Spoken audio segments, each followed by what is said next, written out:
I want to say this. If I offended anybody by my comment, I apologize. It was just me trying to be funny, and it wasn't too funny. But, so, thank you for coming up. All right, any comments or?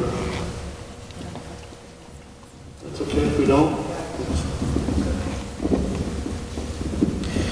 So, I would love to hear, Heather, your opinion on where else we should build the high school and Midway Elementary School. So we invite you to come, voice your opinion on different options. We're all in favor of hearing other options, and that goes for anybody. If you have a site that you think we should build, note taken about the Sorensen property.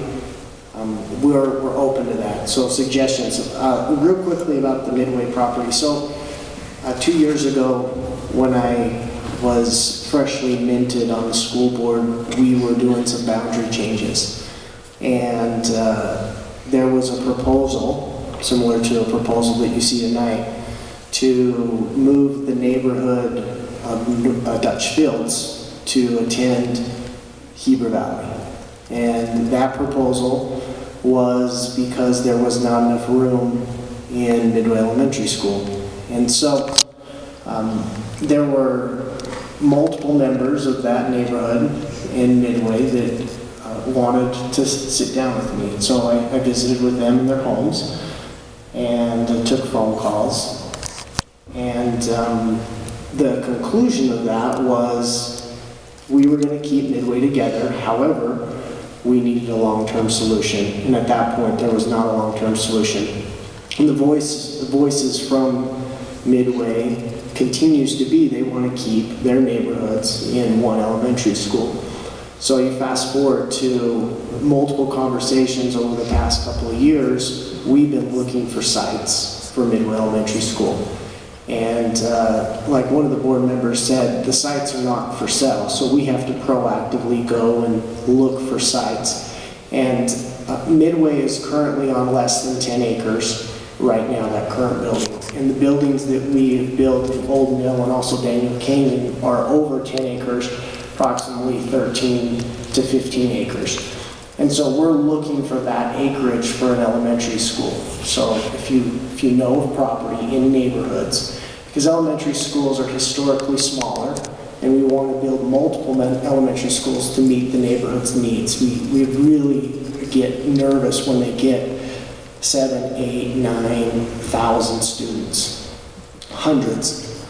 And so we found a location on the other side of Michi Lane that we felt would work. And it was going to stay in a similar location as the current school.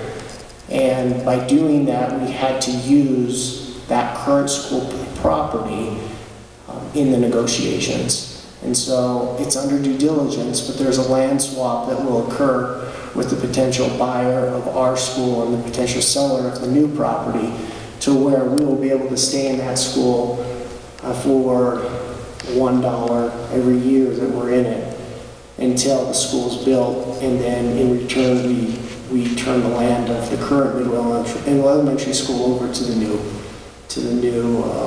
buyer and the seller of our property. And so in a perfect world, we would be able to scrape that building or add on to that building and use that site. That property is being used in the negotiations to be able to let us purchase a piece of property that is adjacent to the current school. However, if there's another piece of property in Midway, 15 acres, that is centrally located, we're all ears. And I don't say that sarcastically. I mean, I'm all in favor of trying to find a better site if there's one out there.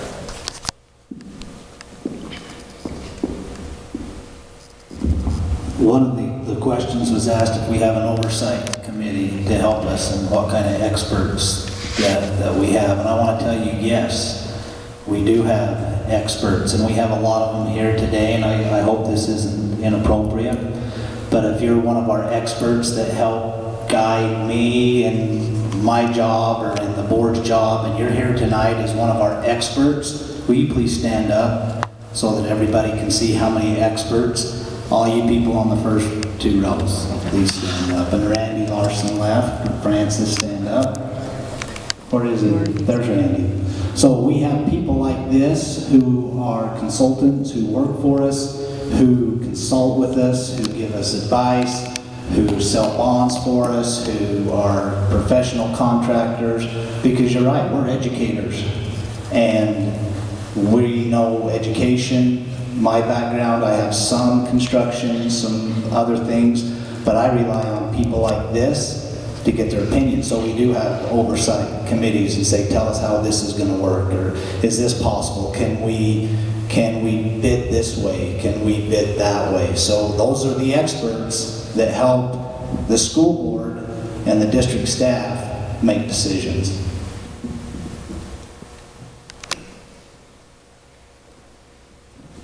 So as far as, I think it was Heather that talked about kids being able to go to the school they choose. That is a Utah state law, the school choice law. So anywhere in the state of Utah, a student can choose to go to whatever school they would like.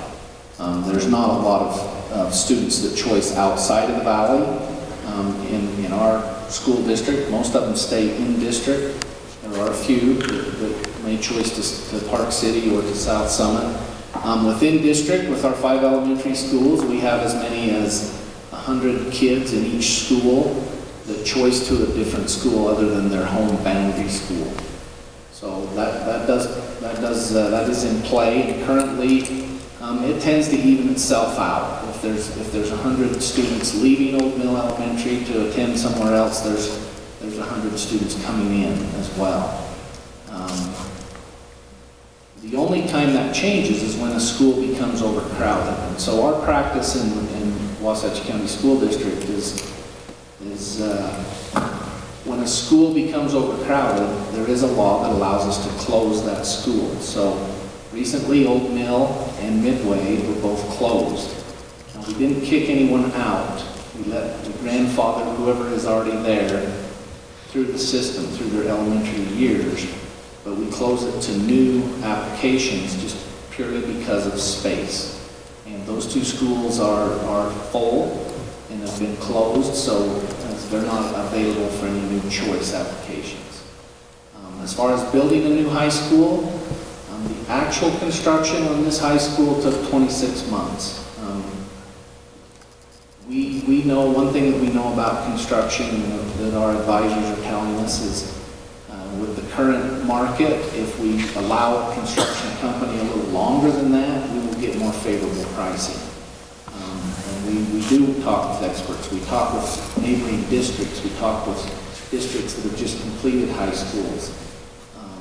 All of our people, Francis Harrison, our director of construction, he attends state meetings monthly with all the state construction folks in one room, and there's training, there's talk, there's collaboration. So there is a lot of that going on.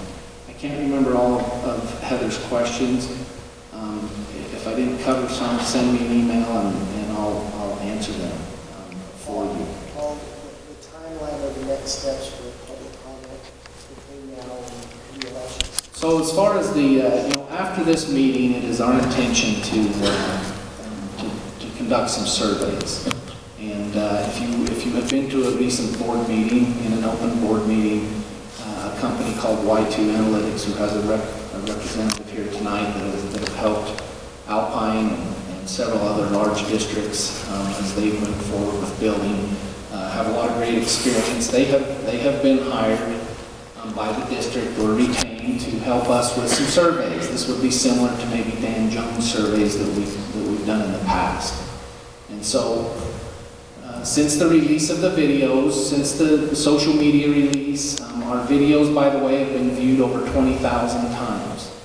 And so they are reaching people in the county. People are seeing the videos. And we've received hundreds of emails on an email that's provided on the video where you can continue to give input. And again, those emails are recorded, they're documented, they're categorized, and every email will be reviewed by the Board of Education.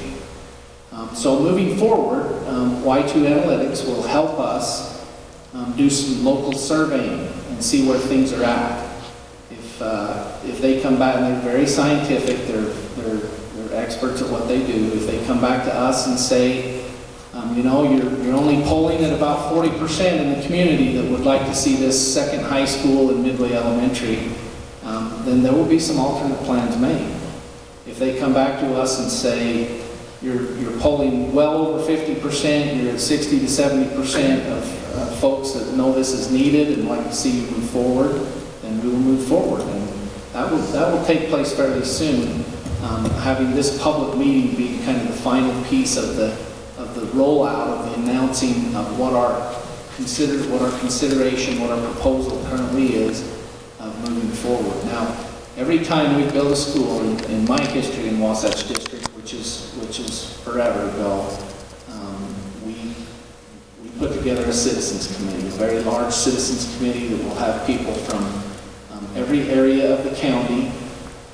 We'll also use folks from different government entities as well, and that committee will help guide and steer us through this and do some of the work that needs to be done if we decide to go ahead with this bond. So over the summertime, that Citizens Advisory Committee will be put in place depending on the feedback we get from the surveys that Y2 will be helping us with. From that point on, it goes into the end of summer, which would be the time in which the board has to make a decision. Do we harden everything? Do we pass a bond resolution and put this on the ballot or not? And that decision will be made at the end of the summer. And if it's a yes, then a lot of these other things will kick into place. A lot of the process of moving forward. So that's where we're at today. Nothing has been finalized until we finish this meeting. We continue to work through our channels, and we get some feedback from a polling company that tells us that it is good for us to move forward. Anything from the board? Okay, we'll open it back up for comments or questions.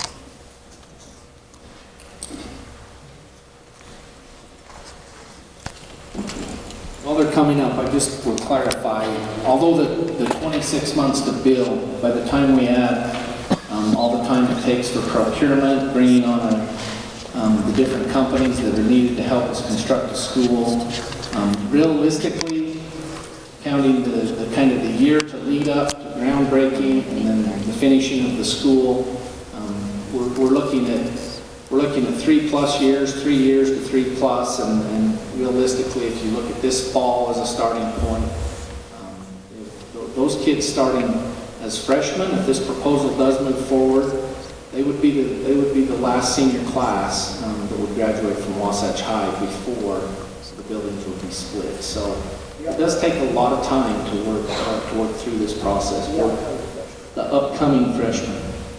I have an 8th grader. He would be in that last class. An 8th grader that's just finishing this week, and he would be in that last class before the new school would be open in the fall for. And how you phase that new school in, it looks differently, and that really is not something that we've thought a lot about yet. Most districts would give the senior class the option of staying at Wasatch High. We may phase that in over a 2 or 3 year period. That would be part of our Citizens Advisory Committee. Our administration and the community would certainly have input on what that process would look like as well. Thank you. So just as a reminder, just so that we can allow as many people as possible, we are trying to stay with a 2-minute limit. We're certainly not cutting anybody off, but if you could just be mindful of that so that we can get as many comments as possible. Thank you. Suzanne Prince, 260 South 80 East in Midway. And just a quick thought, I can't really tell from the map, but it looks to me that the bypass road really is no different from Main Street in our high school now. The way that they're located is about the same distance, but I might be wrong.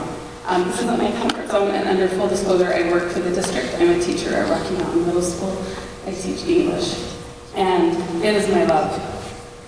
That is why I'm in this district, is because I love to teach, and I love kids, and I want them to succeed, and it is my passion. I have 160 kids in my English classes this year, 160 in a middle school. I have 2 classes that are 37 kids in a class. I want those kids every day to know that I'm in their corner and that I'm going to help them succeed at all costs. My family and I moved here because of the opportunities that Wasatch County has to offer for these kids and the opportunities that it gives them to fight to be the best in their careers outside of the school. I've had 3 that graduated from Wasatch High under Principal Kelly, and he always said to those kids, get involved, be involved, find something at the school, and there was something for every kid. There was an opportunity for every kid in the school to feel accepted and loved and to be a part of something, and that's why we're here. My 3rd child graduated last Wednesday. She was not able to be in the auditorium for her senior assembly. She didn't get to see the senior video. She didn't get to see anything because there were so many kids that half of them had to be out in the hall. It's too big. We can't get them in. Kids are missing out on it. And that's why I lived in California. I lived in Philadelphia. I lived in Washington State. I didn't want my kids in school that was so big that they didn't have those opportunities. That's why we're here. That's why our family came, is so that they have those opportunities. As a teacher, I want to give those opportunities to those kids. I want to give them to your kids. I've had many of your kids. I've had your kids. Paul, I love your voice. He's going to be something great. Like, these kids have my heart. And that's our job, is to stay in the forefront of education, to provide scholarships for these kids, and giving them the opportunity to succeed in the world.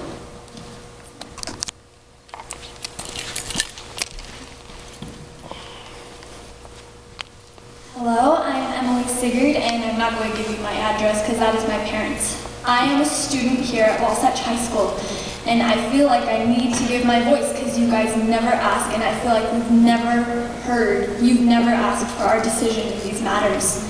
Ooh. First of all, I have been to the most recent assembly. I've been shoved in the halls trying to get to class, as is many other students, and it is extremely frustrating to see that. And the idea of splitting up our school, I know it's big. My first thought was, oh my gosh, thank goodness. But then my second thought was, how dare you? Because the school rivalry, I don't want us fighting. We're supposed to be a community who comes together and helps each other. How are we supposed to teach our students something good if you're not teaching them to come together? I do have a suggestion of how it may help. In other high schools, it is very common that 9th graders aren't in high school. Have you considered only having 10th through 12th in high school, pushing the 9th graders out? And in high schoolers' opinions, many do not appreciate the 9th graders because they are not yet mature and they are very disruptive. It's not fun. Also, I would like to say, it's a cool facility, but if you are going for a different aspect, why build the exact same building? From the outlook of what it looked like, it seemed that you were just duplicating it. And I mean, if you want to create new opportunities, why not build a new facility? And also with that, why is it a focus on that and not education? Why are we not focusing on ACT scores, grade averages, and all these other important things that are only being observed by principals, which I do understand that, but should that also be your concern? Also, Midway Lane, really, in that area, that is a speed up to 50 miles an hour, and that scares me, having driven through these parking lots with crazy teenagers who either just learned or don't have much experience. To put them in that kind of area, I'm not worried about the bypass. I'm worried about Midway Lane because that seems like many vehicular accidents plus pedestrians being injured in many ways with reckless students, and that scares me. And I would like you to take this into consideration. I know you've tried, I know you've looked into many aspects, but you aren't you aren't expanding your options by talking to us students, getting our opinions, sending surveys to us as you are not sending them to many adults, it seems. And I would like to leave it with that. Thank you.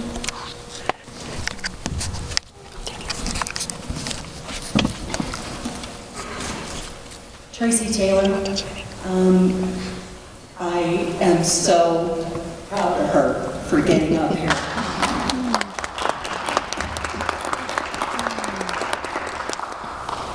That makes me cry right there. That is awesome. There's a couple concerns. We all love kids. I mean, let's get that out. I love children. I had a couple myself. I was a PTA mom for 20 years. We all love children. It's not about that. My concern right now is just very basic. I'm not even getting into replicating the school. I'm not getting into Midway Elementary being built right next door to the old one, which I just told my daughter, who grew up at Midway Elementary, and she was very sad to hear it was going away. My concerns are very basic, since this is our first public hearing. My concern is that this is a municipal election year. This is not a county-wide election year.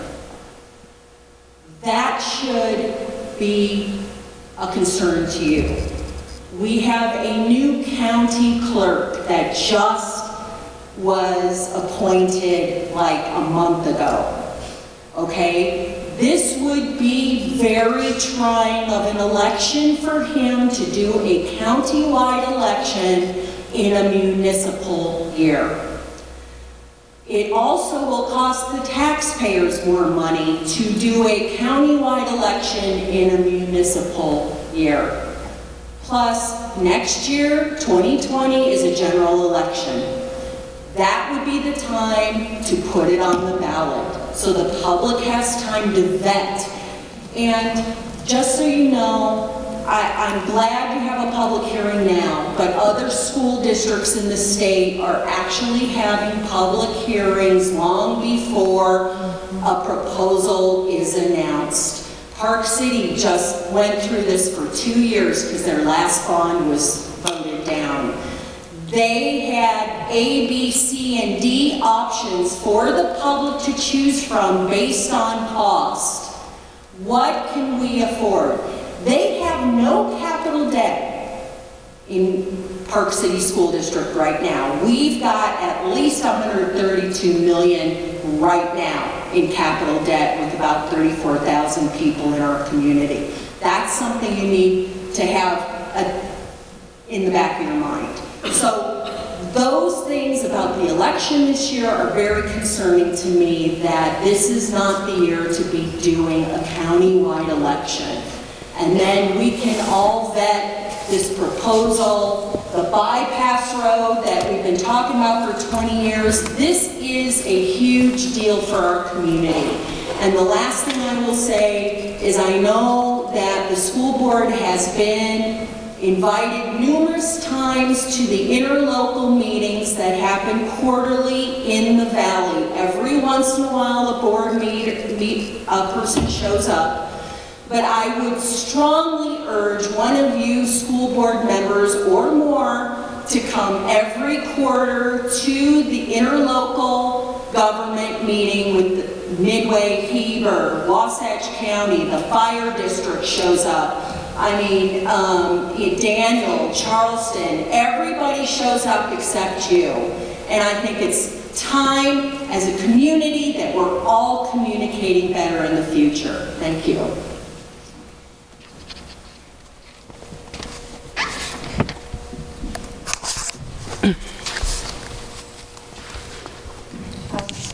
My name is Brooke Mayer, and I live at 1970 South, 440 East in Heber. I just wanted to voice some thoughts that I've been having. First of all, I was born and raised here, and I know that's so cliche to say that, but I watched my parents, and now I'm starting to have those difficult conversations with them as they enter retirement on very fixed incomes, and was raised on a limited income and the impact that it will have on them. And I just want to say that I acknowledge like all of the different aspects and the impact of the growth of the valley, but sorry, I have lots of thoughts. I just want you guys to know that I appreciate you in your positions and the time that you spent. And as a mom of really little kids that are barely entering the school system, I see the need for the conversations and the frustrations for people who have children now, but I appreciate the conversations that will directly impact my children and my family. The most important thing is my kids have names and they're crew and kindling, and I want them to go to high school and leave high school with a name and people, stakeholders in their lives who know them, recognize them. This is maybe a dramatic comment, but academics come second to me. We're in the human business. I need people to watch over and care for my children, and it's not possible. So when we're talking about size and different things like that, as a mom of little ones for the future, it does matter to me. My kids have a name, and they need a name throughout, and people who will watch over and help me raise the little humans that I want them to be able to better our society. And I just appreciate the time. So, thank you.